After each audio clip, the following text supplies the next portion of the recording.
Ministro, meu nome é Daniela Campelo, eu sou professora da Fundação Getúlio Vargas, no Rio, e Resident Fellow aqui no Wilson Center. E, na verdade, a minha pergunta é uma continuação da pergunta do Paulo Sotero.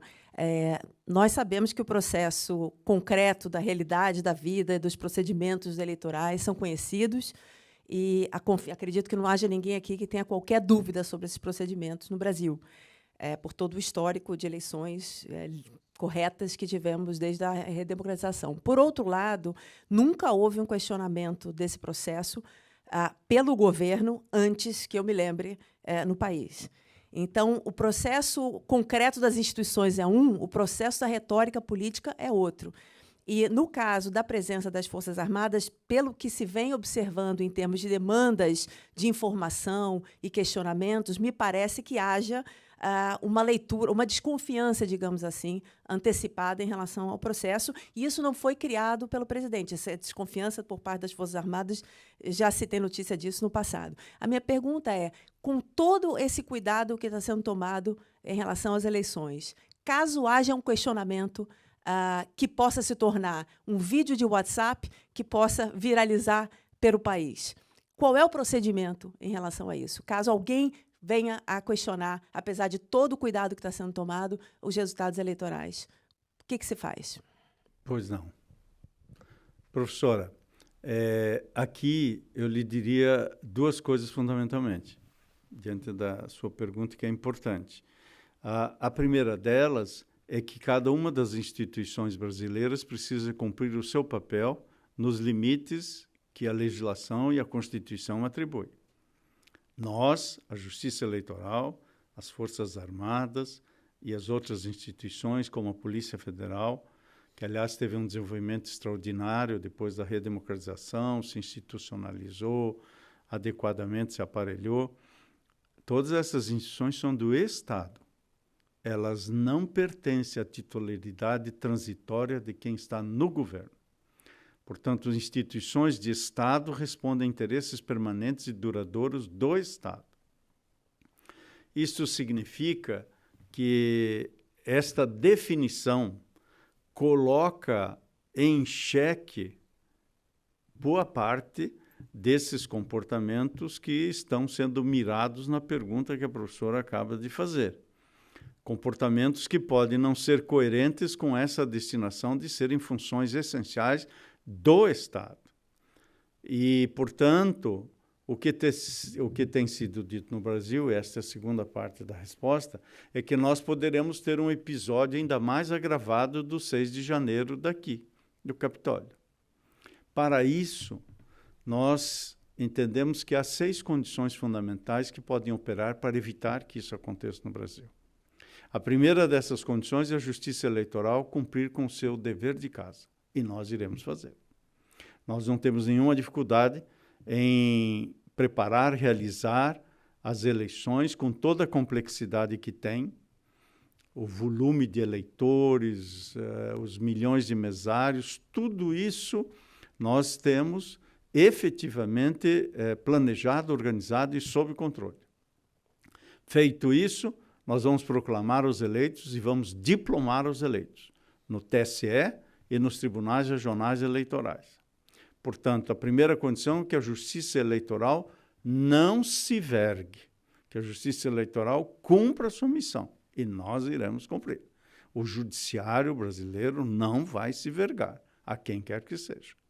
Segunda condição importante, é relevante também que a sociedade brasileira, ao menos majoritariamente, expresse, manifeste e veicule os anseios de viver numa sociedade democrática. Porque fora da democracia e fora das eleições hobbesianamente falando, a guerra de todos contra todos. Sociedade armada é uma sociedade oprimida. Sociedade com violência é uma sociedade oprimida. A liberdade está precisamente na vida pacífica que se tem. E isto significa que a sociedade precisa armar-se do seu voto, da sua consciência política, da sua solidariedade, do seu sentimento de justiça, da sua coexistencialidade. E, portanto, a sociedade brasileira, dia 2 de outubro, colocará um espelho diante de si. Se almeja a guerra de todos contra todos ou almeja a democracia. E, a partir daí, faça suas escolhas de modo livre e consciente. Em segundo lugar, é importante que o parlamento também esteja atento. Neste país, o parlamento esteve muito atento no episódio. E o parlamento aqui não faltou à democracia. Espera-se também que no Brasil o parlamento responda sim, presente, quando os desafios da democracia chegarem. Até porque, se houver a diluição de um dos poderes, em seguida, certamente o outro poderá estar do outro lado da rua. Isto corresponde, portanto, a quando menos uma solidariedade institucional. Portanto, a terceira condição é uma posição firme do parlamento, independentemente das cosmovisões distintas, de compreender que democracia é condição de possibilidade de existência do dissenso, dos diversos. E se eliminarmos essa condição de possibilidade, não haverá certamente democracia tal como a conhecemos hoje no Brasil, após as eleições ou após determinados episódios antes ou depois das eleições. A quarta condição relevante é que as instituições de segurança sejam instituições de segurança das instituições de Estado. As Forças Armadas, que já elogiei pelo papel de apoio logístico e operacional, são definidas pelo artigo 142 da Constituição como forças nacionais regulares e permanentes para atender à estabilidade dos poderes do Estado. Portanto, quando chamadas a esta arena pública, são chamadas para defender as instituições, para gerar segurança institucional, e não o contrário.